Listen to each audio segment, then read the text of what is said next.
Fresh মাছের ঝোল ভাত, ফ্রেশ মাছের ঝোল ভাত, ফ্রেশ মাছের ঝোল ভাত, ফ্রেশ মাছের ঝোল ভাত, ফ্রেশ মাছের ঝোল ভাত, ফ্রেশ মাছের ঝোল ভাত। আসেনি আসেনি, কেউ আসছে না দিদি, আপনি আসুন। ফ্রেশ মাছের ঝোল ভাত 50 টাকা, ফ্রেশ মাছের ঝোল ভাত, একটা তরকারি মাছের ঝোল, ফ্রেশ ভাত। তিনটে পরোটা, একটা সিদ্ধ ডিম, এক এক টুকরো পেঁয়াজ, একটা কাঁচা লঙ্কা, 30 টাকা। নমস্কার বন্ধুরা, তোমাদের সবাইকে স্বাগত জানাই নর্দার্ন আয়ারল্যান্ড থেকে আরও একটা নতুন ব্লগে। প্রথমেই আমি একটু ক্ষমা চেয়ে নেব, কারণ আমার গলার অবস্থা খুবই খারাপ। কারণ বেশ ঘোরাঘুরি করে আসার পর আমি এখন বেশ পরিমাণ সর্দি, জ্বর, কাশিতে ভুগছি।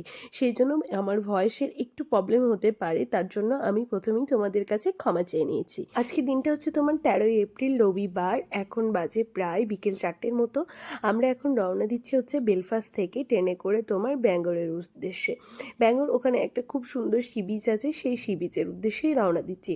আর বেলফাস্ট শহরটা তো হচ্ছে একদম সমুদ্রের মাঝখানে একটা ছোট্ট শহর।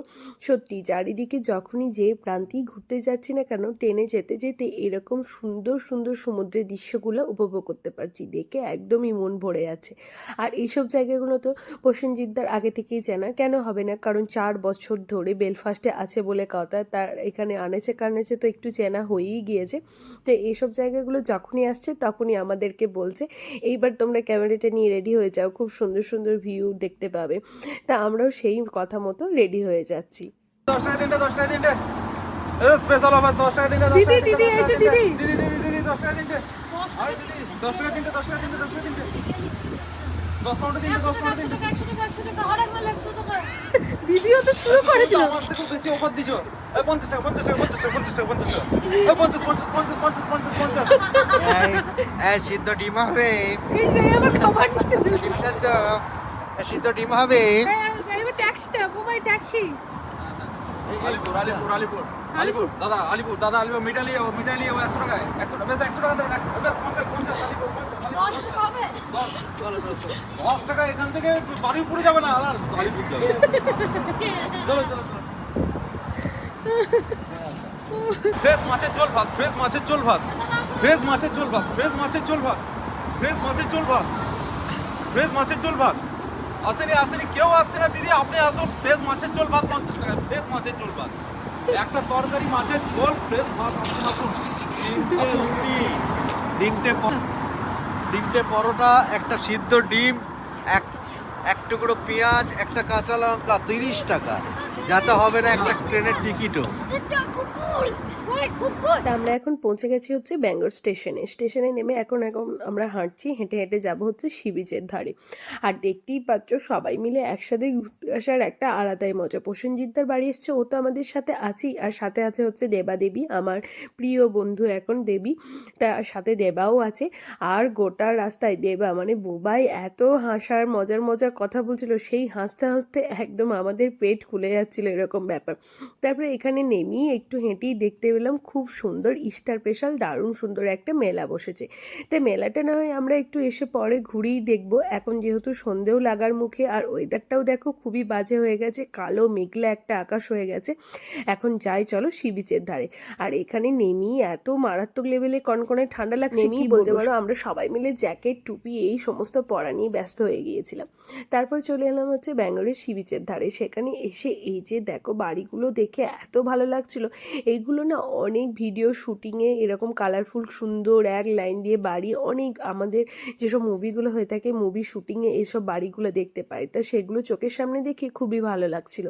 আর ওয়েদারটাও দেখো আমাদের সাথে খেলা করছে, একবার বেশ ঘন কালো মেঘ হয়ে যাচ্ছে, আবার তখন একটু হালকা রোদ্দুরে দেখাতে পারছে। আর এই দেখো তিয়াস, তিয়াস তো মামাই মিমির সাথে ঘুরতে এসছে, কি বলবো, মামাই মিমিকে পেয়ে ওর তো মজার শেষ নেই। এখানে আবার রাজকীয়ভাবে একটু বেঞ্চে শুয়ে একটু মিমির কাছে কয়েকটা ছবিও তুলে নেওয়া হলো, আর তার সাথে সাথে তার ফাঁকে আমিও একটু ভিডিও করে নিলাম। সত্যি এই ট্যুরটা আমাদের কাছে প্রচুরভাবে মেমোরেবল হয়ে থাকবে, কারণ আমরা এই 5-6 জন মিলে এত আনন্দ করেছি কি বলবো। আর সাথে দেবাদেবীকে আমাদের এই ট্যুরের সঙ্গী হিসাবে পেয়ে মানে আনন্দের তো শেষ ছিল না। গোটা রাস্তা জুড়ে আমরা মস্তি করতে করতে গেছি, বিভিন্ন ধরনের কথা বলেছি, এরকম করতে করতেই গেছি। আর এই দেখো তিয়াস ওই রকম করে রাজকীয়ভাবে শুয়েছিল দেখে আমি আবার ওর পাশে গিয়ে বসলাম, আবার ওকে বলছিলাম কি চাই স্যার বলুন, আপনাকে কি কি দিতে পারলে আমরা উপকৃত হবে, এইসবগুলো ওর সাথে মজা করছিলাম। আর এই যে বললাম এখানে আসার সাথে সাথে এত ঠান্ডা লাগছিল কি বলবো। এই জায়গাটার ছবি আমি আগে দেখেছি, সঙ্গীতের বেশ কিছু ছবি এখানে ছিল। সঙ্গীত আগে যখন প্রসেনজিৎদার কাছে এসেছিলো এই জায়গাটায় অনেক ছবি ভিডিও ছিল, কিন্তু এবারে দেখলাম জলটা এখন একটু কম হয়েছে। কত দাম কত দাম কত দাম? 10 টাকা লাইফ দেবো, এটা দেবো 99% জীবাণু মেরে দেবে, বাকি 1% এখানে পড়ে থাকবে। বলতে পারবো না, দড়ি বাঁধা। যেহেতু একদম মেঘলা আকাশ হয়ে গেছে সেজন্য ভিডিওর কোয়ালিটিটা অতটা ভালো আসেনি, কিন্তু খালি চোখে দেখতে জায়গাটা অপূর্ব সুন্দর লাগছিল। আর জায়গাটা ছিল একদম নিরিবিলি একটা জায়গা, বেশি মানুষজনের ভিড় ভাট্টা একদমই ছিল না, একদম নিরিবিলি একটা জায়গা।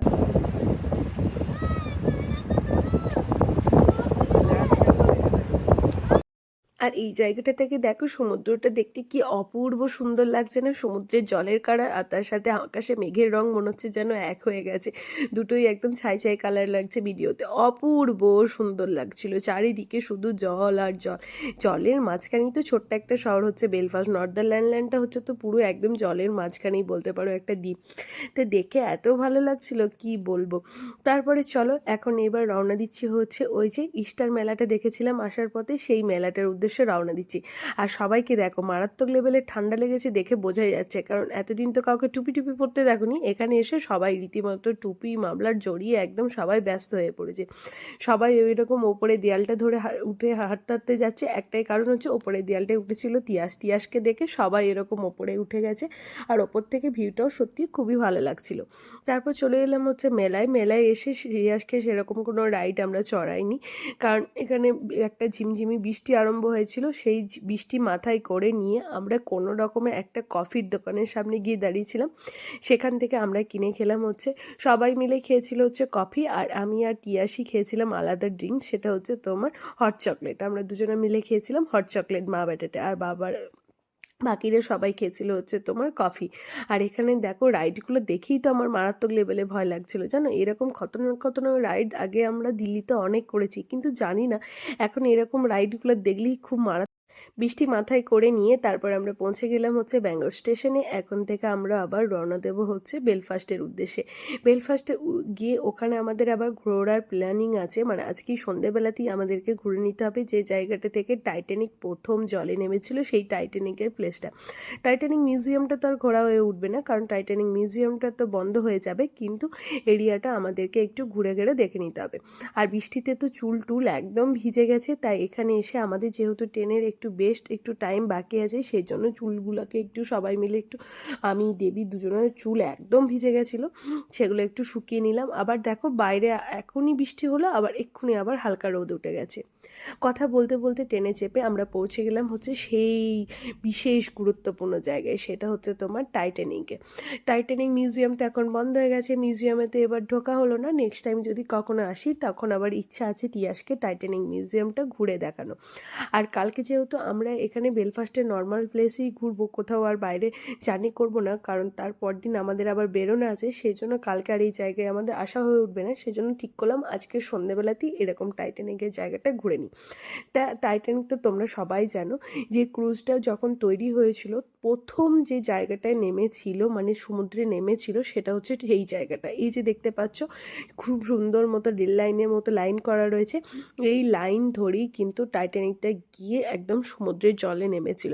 এখানে বিভিন্ন ধরনের ডিজাইন করা আছে, আঁকা আছে, যেখানে মানে কোথায় ইঞ্জিনটা ছিল, কোথায় কি ছিল সেগুলো, এটা উপর থেকে যদি কোনো ড্রোন ক্যামেরা দিয়ে এটা ভালো করে ভিডিও করা যায় তাহলে বোঝা যায় যে টাইটানিকটা এখানে পুরো কিন্তু ডিজাইন করে আঁকা আছে, তার ইঞ্জিন সমস্ত কিছু এই জায়গাটাতেই কিন্তু টাইটানিকটা রাখা ছিল। তারপর এখান থেকে নিয়ে গিয়ে এই যে সামনের জায়গাটা দেখছো, ঠিক এই জায়গাটা দিয়ে গিয়ে এই যে সমুদ্রে এখানে প্রথম টাইটানিক জলের মধ্যে নেমেছিল।